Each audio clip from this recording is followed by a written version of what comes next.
is not just a palace, this is history breathing. The moment I stepped in, the drum spoke before anyone did.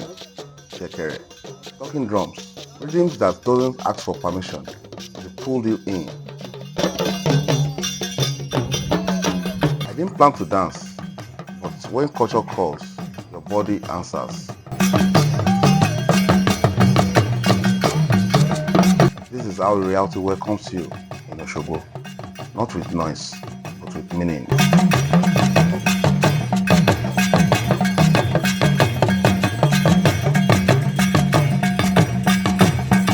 I was grateful, not just for the welcome, but for being allowed to witness this. And today, I didn't just visit the palace, I danced with history. They showed me something ancient, an ancient instrument called arrow. The instrument is older than microphone, older than records. It carried messages, warning, and celebration before today. This is arrow. Arrow is a musical instrument in Africa. Kindly subscribe to this channel for more authentic videos like